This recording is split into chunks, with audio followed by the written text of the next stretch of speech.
It all happened like I knew it would. A single drop of source magic. And, like flies to honey, the monsters swarmed. The rebel panicked. The carnage began. And the Magisters pointed their fingers at me. Just as I'd planned. I was shackled and collared, and sent to Fort Joy.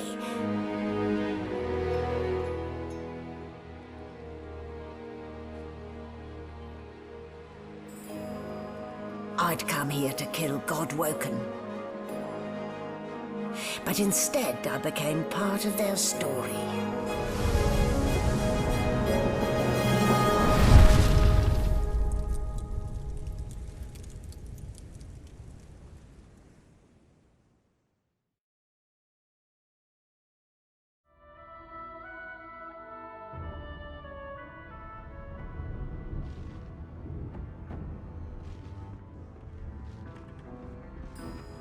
So, still a bit groggy, are we? Don't worry, the sedative will wear off soon enough.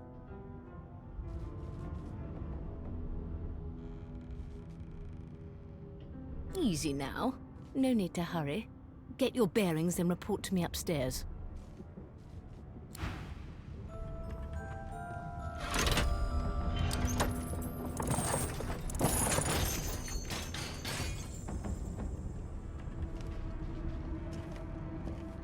So it wasn't a dream after all.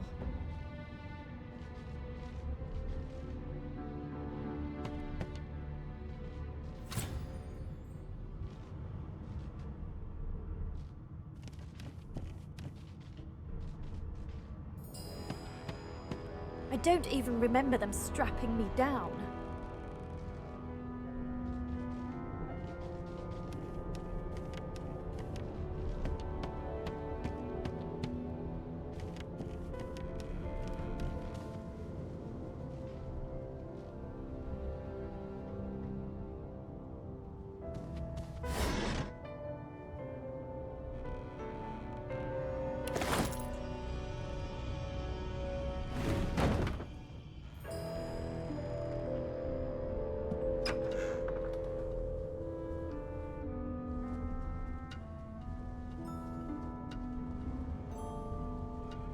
An animal's sty?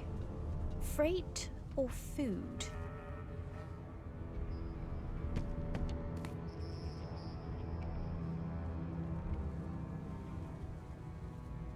Shaking her fluffy coat, the sheep eyes you balefully, her rectangular eyes like letterboxes to the void.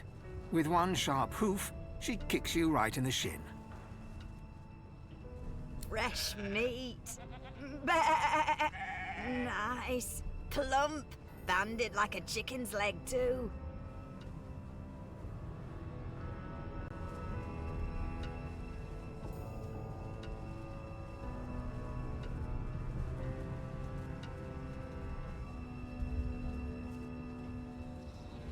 That may be so, but look at the flies. Ban wisdom. Flies know when a creature will die. And it's around your head they're buzzing, not mine. With two shakes of her stumpy tail, the sheep turns away from you to peruse her hay-filled manger.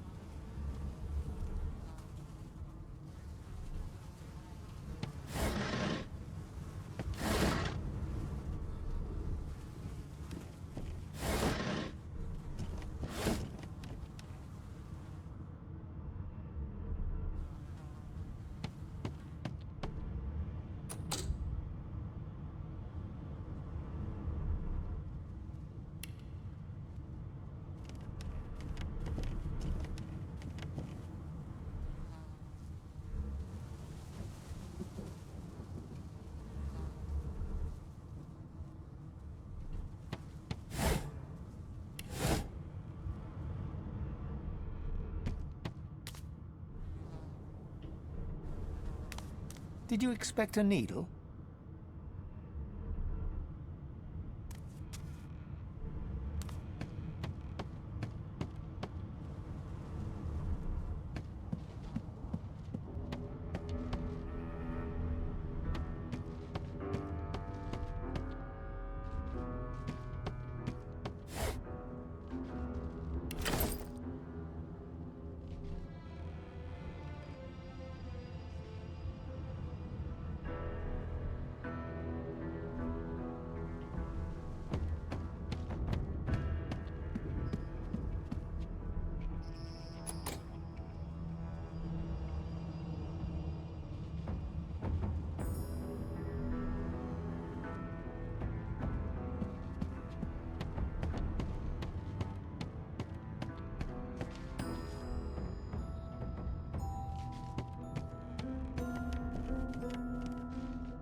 Get your dirty little paws out of my head!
It seems as though there's a pattern in the blood flow.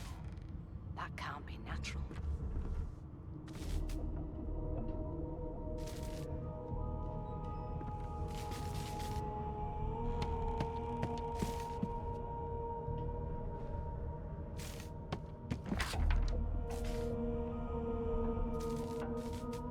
Yes, this is a rare kind of magic. I'll need to write to headquarters right away.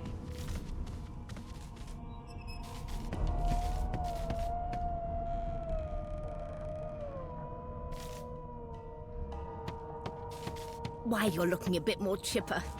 Yes. Looks like that collar fits you snugly enough. Nice bit of work, even if I do say so myself. No lesions, no trauma. He was bled by magic.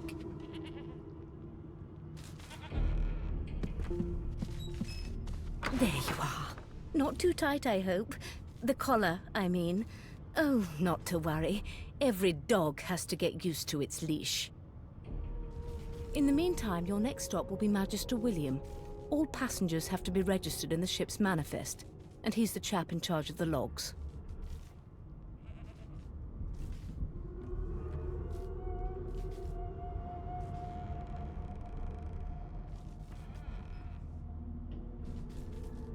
No lesions, no trauma. You'll find him on the other side of this deck, in the officers' quarters.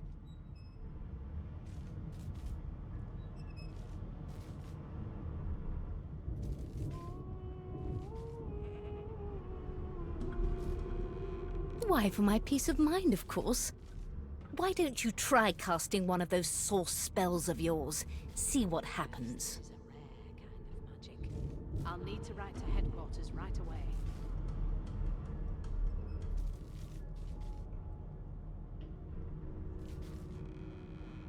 Oh, do go on. I won't hold it against you. Promise.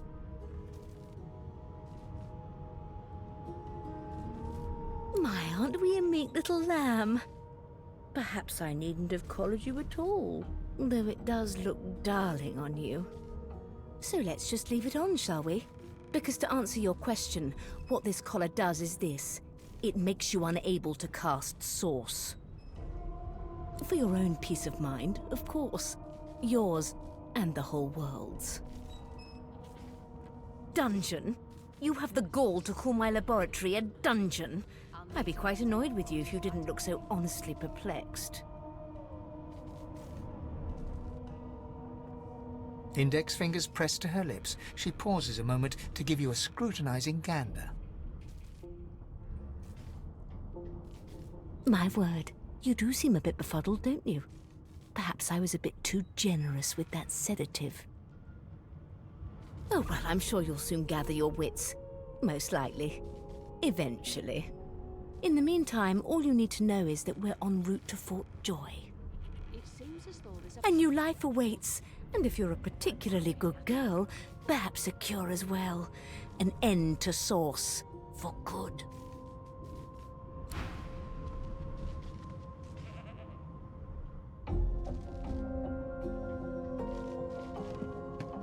Good gods! There's been a murder here. A young magister stands pale and silent.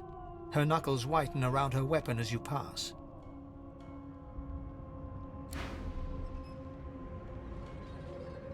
Behind the magister, a bloodied mass lies in a heap. Gore and limbs lie at odd angles.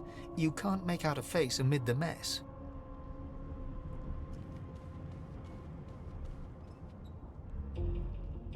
There's been a murder. A sorcerer was killed by one of your own. Lucky you were busy getting your collar fitted at the time, or you'd be a suspect like the rest of them. Waters is investigating. She'll figure out who did it. Always does. It's a small ship. His name was Finn. Oddball. Looked to me like he saw something he wished he hadn't before he came here. We'll find out who did it, one way or another.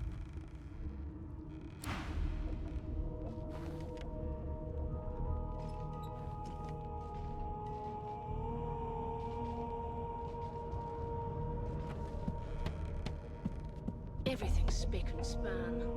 Nothing ugly sight, isn't it?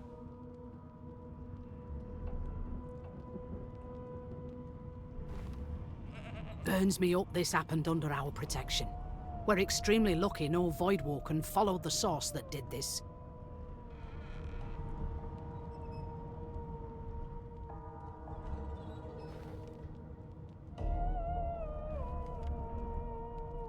She looks up at you with a mirthless smile. I was on duty in your room when the murder happened. You were asleep the whole time. Didn't even stir. You're one of the only indisputably innocent people on the ship. Unless you can commit murder in your sleep, of course.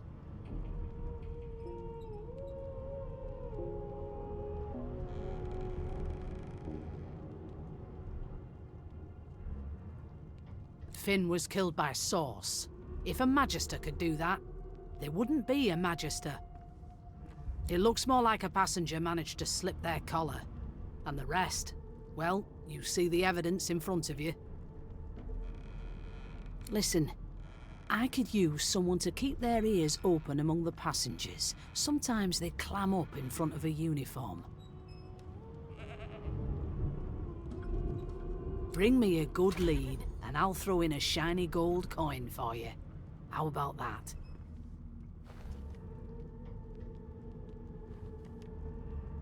Think about it. It's one of you who got killed, not one of us. We want to find who did it and bring them to justice. Who's your real enemy here? You let me know if you hear anything. Whoever did this is dangerous. Yes, this is a rare kind of magic. I'll need to write to headquarters right away.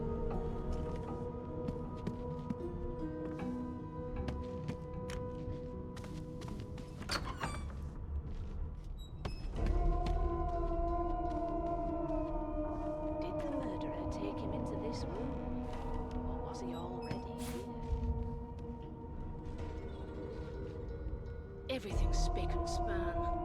Nothing left to do, really.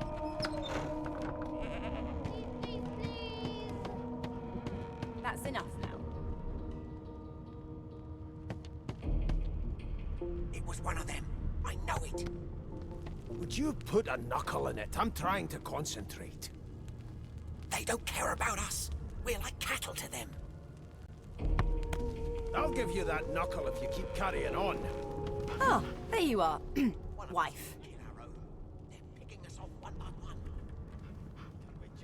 Would you please tell this very charming gaggle of not at all brat-like babes that I am by no accounts this Losa woman, nor do I sing, in fact. I'm deathly, deathly allergical.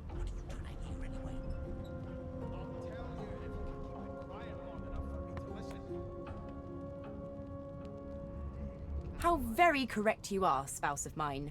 Madame Josephine Gribbles de Peeb refuses to be confused with anyone else. What? What's so funny? Her pinched face cracks into a great grin, and she shoos the children away from her with a laugh. Yeah, okay, you found me out. Go on and git, and maybe I'll sing you something when I'm good and ready. She turns to you, dark-eyed and dirty-haired, and smiles flatly. Gotta keep ourselves entertained, haven't we?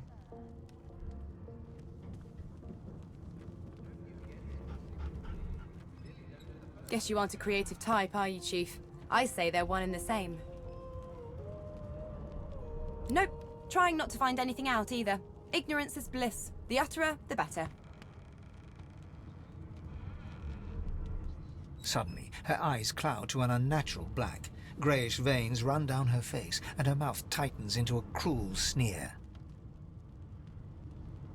As quickly as they came, the clouds clear. She smiles as though no change came over her. Good luck, Chief.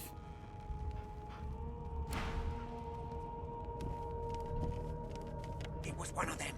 I know it. You one of them? A Divine Order loyal? They killed a sorcerer, you know. They'll hide the evidence well enough, but make no mistake. I forgot how to sing. I did. A broad dwarf sits totally upright on the bench, eyes closed, palms face up on his knees. His beard is a cascade of meticulous plaits, each one braided through with golden medallions. He raises an eyebrow as you approach, but doesn't open his eyes. Listen up, Ghetto. You hear that? You've got this wolf on a leash now. He turns his head toward you, looking you up and down, and smiles before turning his attention to the ship once more. You look like a Ghetto to me. Listen if you're interested, or get gone if you aren't. I've seen more appetizing things coming out of plague-stricken pigs. The ship, of course. A wave of sound washes over you.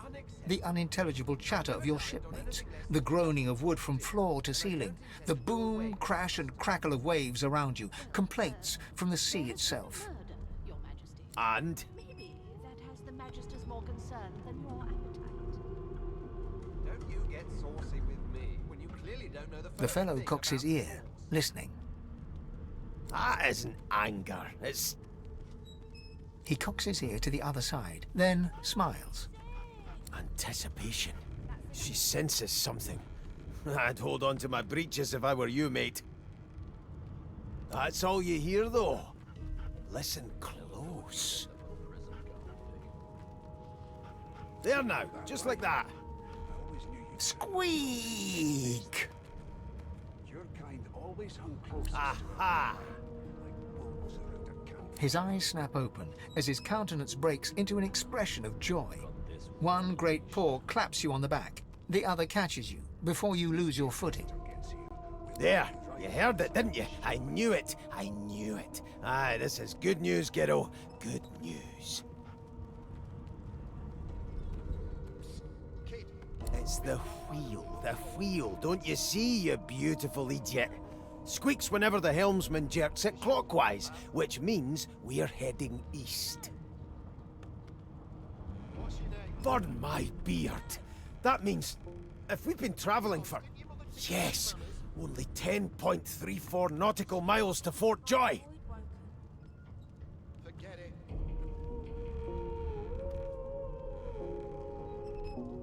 Captain, actually. And that figure tells me we're getting close to the Joy. The dwarf leans back from the table and strokes his beard, gold medallions jingling merrily. His eye... That'll be all, thank ye kindly, kiddo. There's nothing else I can make, Your Majesty. Turnips and water are all I was given. Unacceptable. I've never dined on anything less than a dozen-course dinner, and I don't intend to do away with the custom. Well, there has been a murder, Your Majesty. Maybe that has the Magister's more concern than your appetite. Well, well. What have we here? A fresh face in this stale hell. Let's size you up, shall we? See if you'll do. The lizard looks you up and down, like a farmer would a fetching horse. All of a sudden, he grips you firmly by the chin, with the intent of inspecting your teeth. My, we are fierce, aren't we? Not to worry. I'll soon remedy that. Now then, to business. You will answer me 3 questions. The first one is this. Can you cook? Oh, goodness, no. And don't even mention the demon's testes that are turnips. On to the second question. Can you knit, weave? In short, tailor?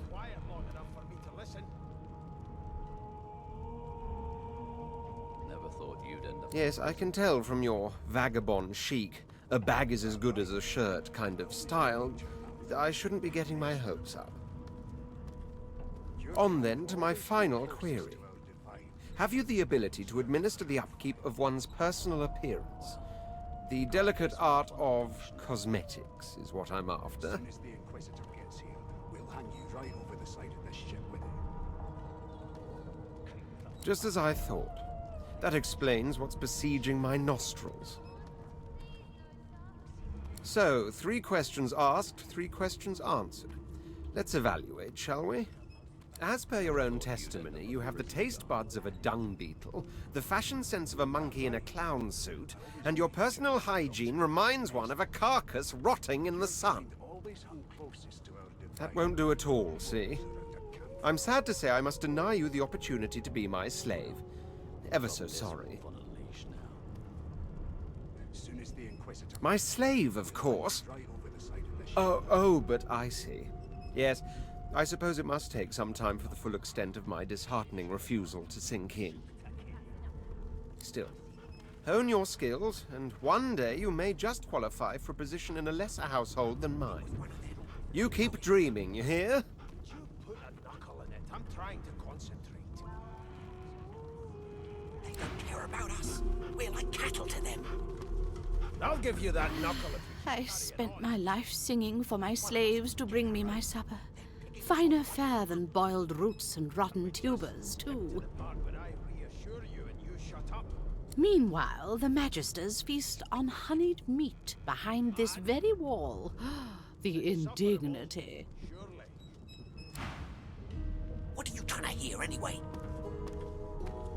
I'll tell you if you can keep it quiet long enough for me to listen.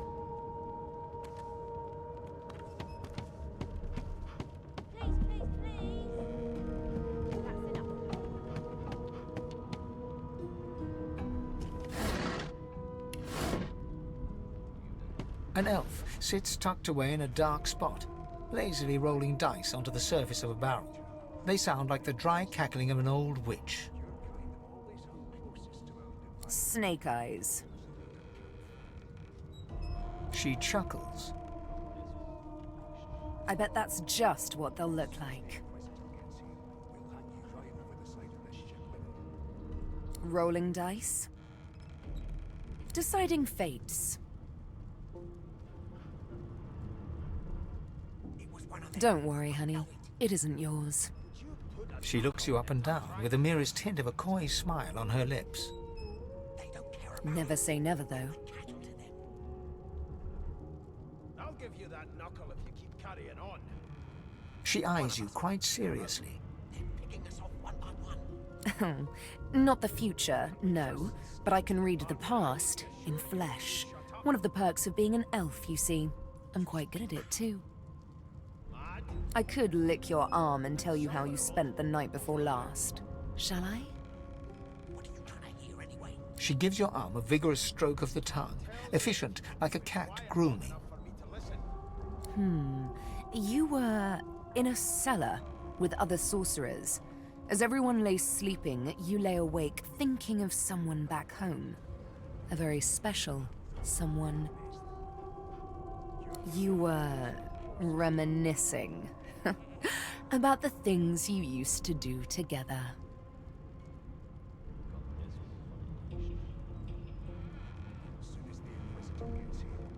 Of course it is.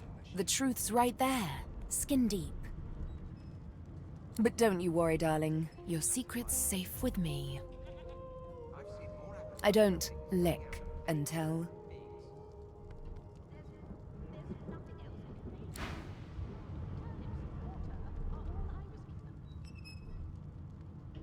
Unacceptable. I've never dined on anything less than a dozen-course dinner, and I don't intend to do away with the custom. I'm busy watching for clues, sorcerer. Go take your sub-story somewhere else. Your Majesty. Maybe that has the Magisters more concerned than your appetite. Don't you get saucy A with scruffy me. man lounges against the wall with scarred arms folded. A sly smile playing on his face, he stares across at the Magister guarding him. Noticing you, he straightens and beckons for you to come closer. Watch your back, new fish. There's a murderer on board, and I'd bet 3 months' pay it's this trampy fan. Rolling his eyes at the Magister's warning, the man named Ifan beckons again. He leans in and adjusts your collar with a sharp tug, balancing its weight so it no longer presses unpleasantly on your neck. He winks. We just skip to the part where I reassure you and you shut up. Pinches less that way, right? Hocking a phlegmy gobbet in your general direction, the sullen Magister settles back to his task of glowering at Ifan. And now, you.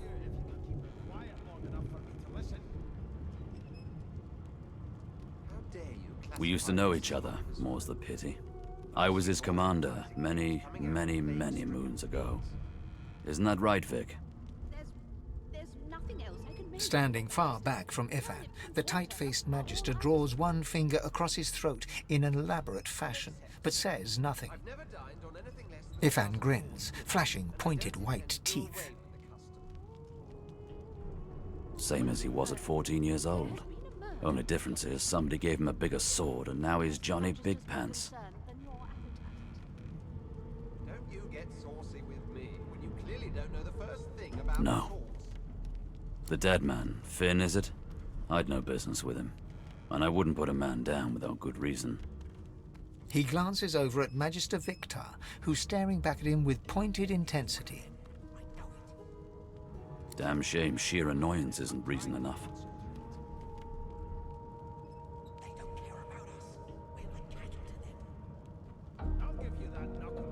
The Joy, I've heard a lot. Nothing good. No surprise there, since Bishop Alexander runs the show. Wonder if we'll get to meet the Ringmaster himself.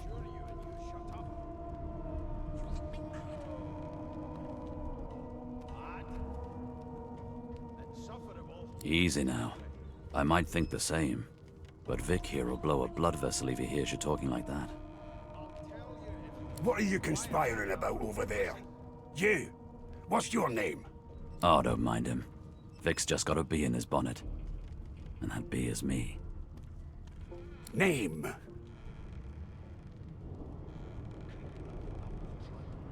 Magister Victor looks at you suspiciously, then scrawls something illegible down in a tiny notebook. He scowls at you as he stows the notebook back in his voluminous robes. Away with you, at once. Ifan performs an elaborate pantomime of keeping quiet, one finger in front of his lips as he leans back against the wall. Well, there has been a murder, Your Majesty. Maybe that has the Magister's more concern than your appetite. Don't you get saucy with me when you clearly don't know the first thing about sauce.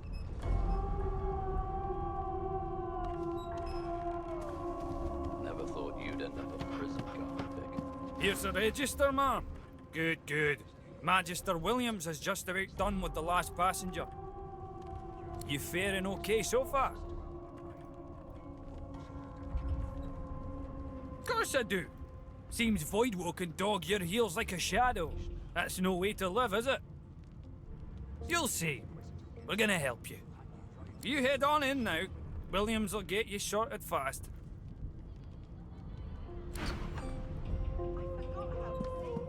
Keep those bolts trained on her, and if she tries to run... Standing at the center of the room, you spot a sorcerer haughtily eyeing a pair of nervous-looking magisters. They keep their crossbow trained upon her as she's being interrogated by an officer. So you admit it then? You murdered that poor fella? Yes, I did. But of course, that was only the beginning. She turns her head and looks you straight in the eye. There are others whose lives must end. Good God, the woman's mad. You there, sorcerer, go and fetch Magister Siwan. We need to do more than collar this maniac. We need to shackle her, hands and feet.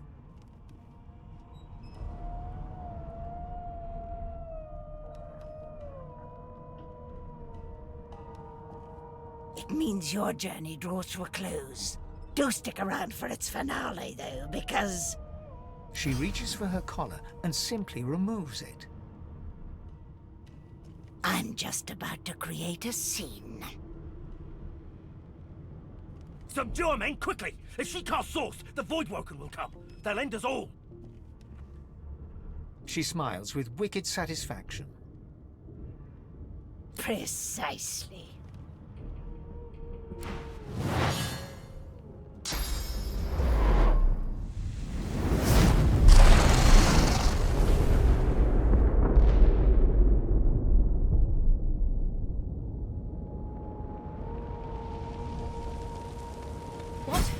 What's happened?